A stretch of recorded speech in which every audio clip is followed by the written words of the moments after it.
Welcome everyone. Today my aim is to give you really some inspiration on how to get the biggest impact from your Google Ad grant and our process, as well as explore some sort of creative frameworks and again ideas we use to get the most bang for your buck from Meta ads. So first, the difference. The Google Ad grant is first and foremost an awareness channel. So it works because millions of people are asking questions every single day. They might be asking about symptoms or current events, volunteering, but they're essentially doing research. And if you're a health charity, you need to show up when people are searching for symptoms. If you're an arts organisation, it's all about things to do in your area. But essentially, Google is where people ask questions, and your job is to show up with the answers. Meta is different. People are used to being sold to now on that platform. So that means you can be a bit more direct. So petitions, fundraisers, challenges, ticket sales. But the catch really is if you want consistent results, you need to have a proper creative engine. One that sort of scales up ads that are performing really well, and then one that kills off the ones that aren't. Charities do, however, have a secret weapon that most brands pay thousands of pounds for, but we'll come back to that later. You might already know what it is. Who am I? Well, my name's Ollie. I'm co-founder at Farah. Our mission is to be the go-to agency to use our expertise in paid media to support charities and maximising their impact. We're one of 7 UK-based ad grant certified professionals and have run Meta ads from spend from £1,000 a month to 200,000 plus. We also run regular events, so do please connect on LinkedIn and keep in touch with the fun stuff that we get up to. But on to the more interesting stuff. The Google Ad grant. What is it? So every charity has access to £90,000 per year on free Google ad spend. That's £7,500 a month to put your charity at the top of Google search results. Eligibility wise, it's straightforward. Any registered charity can apply. Hospitals, schools and government entities are the only ones that aren't eligible. But all you need, if you aren't one of them, is a functioning website and a registered UK charity number. The problem that I see is so many charities I speak to, they have it set up, but they don't really know how it's performing, or they lost logins with a previous marketing manager. Their account's been suspended for a year because of some broken site links. But genuinely, it's like being handed a cheque for £90,000 and just putting it in the drawer and not really using it. So we see such impactful results, but too often, as free things often do, it just falls down the priority list. So we have a 5-step process with every charity we work with, no matter what size or sector. The first thing we do, however, is we have a bit of a qualification process. We ask 3 simple questions. Who is this charity for? We hope most charities should know the answers to that. What do those people then search on Google? And then finally, does the website actually contain content that answers those searches? Now it's 2 and 3 that are kind of the dots that need to be connected. Is there people searching on Google? Is there enough demand around your cause that means we're going to be able to serve ads? And then number 3, does the website have enough information to answer those queries? So we need to connect those 2 dots. Often, 9 times out of 10, the answer to number 3 is not really. It's actually really rare that a charity does. And that's where we can use Google Ad Grant to actually fuel that content strategy. So if number 3 doesn't quite, we can work with you to bring that up. All we're really looking for is there an opportunity to send search demand to this website. So the 5-step process, it's simple. Website is your foundation. You need a solid account structure, ads that stand out, using Google's AI campaign objectives, and then finally reporting. Is this working? So step 1 is the website. The ad grant really only works if your website has content that matches what people are searching for, as we've already discussed. So just using some examples. Tusk, who's a charity we worked with for a number of years, their content was very project specific. But what they're experts in wildlife and endangered species. There's thousands of people searching for information around endangered species, so we built pages per animal, elephants, rhinos, etc. That drove over 3,000 new clicks in a month and has continued to do so. It's as simple as just meeting that search demand. Now, are people landing on that website and donating? Probably not. But that's not the aim of the ad grant. It's an awareness channel. What we're trying to do is bring new people to the website. We ran a test over the 50 plus charities that we're currently working with. It averaged around 60% of clicks driven by the ad grant on brand new website visitors have never been to that website before. So you're introducing people to your charity and you're serving them the information that they're looking for on Google. That is the aim here. Play Like a Girl is another example of a US-based charity. We just did a simple exercise with them. We asked them what are the questions parents and supporters are already asking you, and is there content on your website that answer those questions? And there was gaps, there was opportunities, and in doing so, we'd hit a plateau with their ad grant where we were only spending sort of $3,000-$4,000 a month. We're now spending $7,000-$8,000 a month, and that's just building out themes around questions that they're being asked. They know this information. Bournemouth Symphony Orchestra is another really interesting example of their website was very event ticket focused. Of course it is, but what we were able to do by building out pages around composers is engage a nationwide audience. So to round up with the website, it's such an important key part of a successful ad grant. Think broadly. What are people interested in? And does your charity have the authority to answer research and queries around that? The key point is when doing this exercise, the page has to answer the query. If I search on Google and I click an ad and I land on a page, that page needs to give me the answer very quickly. Not a home page, not a donation page, the right page. And then step 2 is account structure. We talked about meeting search demand, and then your account should mirror your sitemap. So campaigns map to tabs, keywords map to pages. Always ask, again, if this keyword triggers, where do I want that person to land? It has to be in the most relevant page possible. Why does a well laid out account structure matter? Why can't I just put all keywords into one campaign? Now that would work in terms of getting clicks and spend. However, it becomes very hard to really understand how your ad grant is performing. But what an ad grant can do is actually show how your website's performing. It shows you which keywords drive quality traffic. It shows you which keywords drive traffic that leaves straight away. So is that bad traffic, or are we missing content on your website? It reveals which content engages people and which doesn't. We can track that. It lets you protect, if a well laid out account structure helps you protect really high performing campaigns. We don't touch them, we let them run. They're doing really well all year round.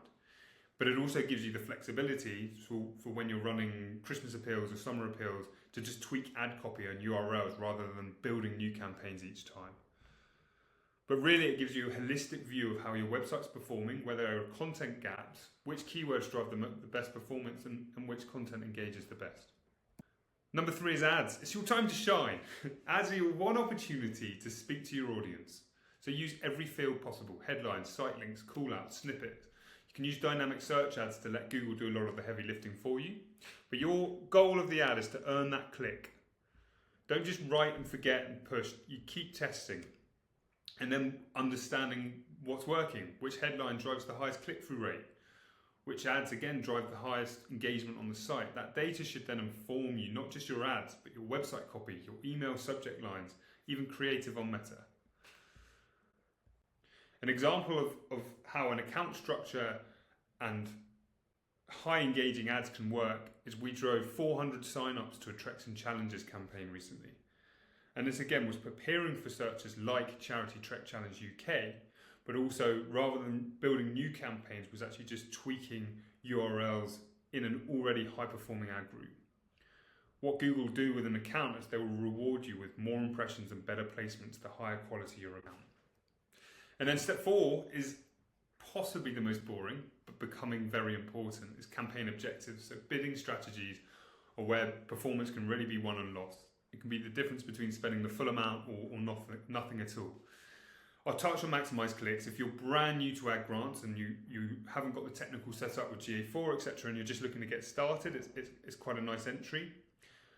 But maximise conversions is hands down where you get the best results. This only works if you have your GA4 account and it's pulling through conversions into the Google Ad Grant account.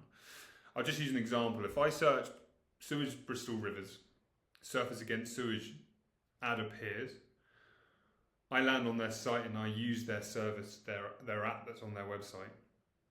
Google's going to track that as a conversion. The result is that our ads are going to show more often to more relevant people at higher cost per clicks more competitive cost per clicks. And that's important because Google's saying this is an ad that people are clicking and they're converting, so I'm going to show this to more people. Google have also now rolled out PMAX for ad grants, covering search and maps, not YouTube yet, which is really irritating, but I'm hoping they're going to add that feature in too. Early tests haven't beaten maximised conversions for quality, but for charities with shops appearing in maps is gold. We've seen this especially with our hospice clients recently. And then looking ahead, AI Max is being trialled in the US.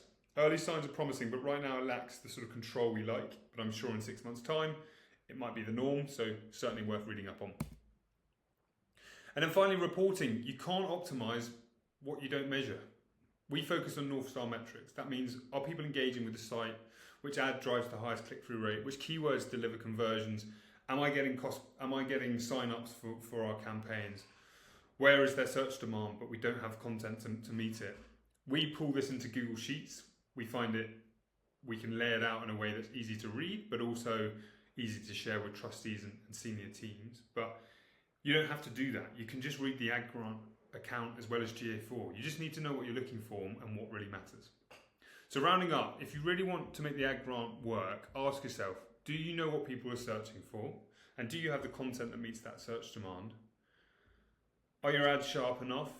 Is your account structure laid out in a way that's easy to understand and build on? Are you using the best objectives? And then finally, are you reporting and measuring performance to guide decision making? Now on to Meta. Meta is still by far the highest performing platform for conversions. But here's the thing, the technical setup changes frequently.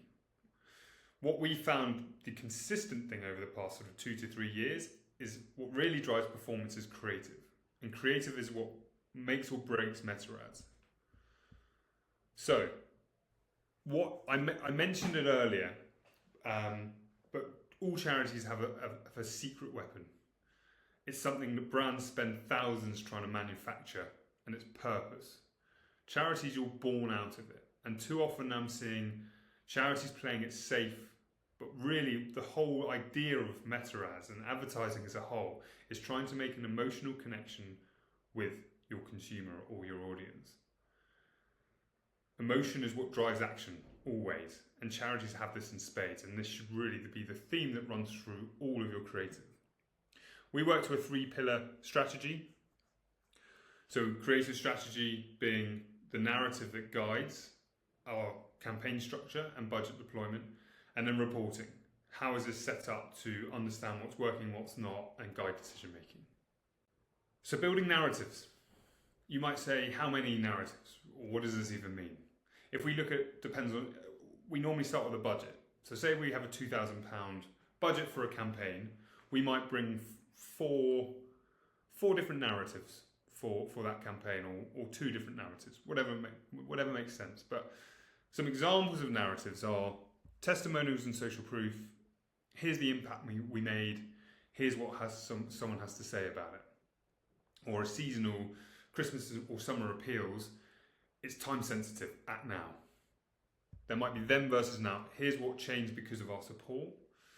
But the key, and which is always should be the theme running through charities creative, is here's a powerful story. Imagine what your support could do. Use your purpose. Again, this is what brands spend thousands searching for. And then under each narrative, we might write out different hooks. Hook A, hook B, hook C. 3 different hooks per narrative. And that might be the same image, but just 3 different headlines. Most charities already have all the assets and all the ads they need, all the creative they need. You don't need to do new fancy shoots. You can take a legacy video that Saltways may have created for you and chop it up into shorter using AI tools like Opus Clips. Most charities already have the assets, old images, legacy videos, even supporter stories. Chop them up, try different overlays, try different headlines, subtext, etc.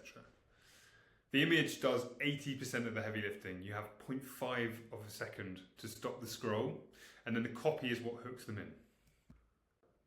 Here are some examples. As you'll notice, all of these charities are leaning into their purpose, with the aim of the ad to provoke an emotional response, connecting you to the audience.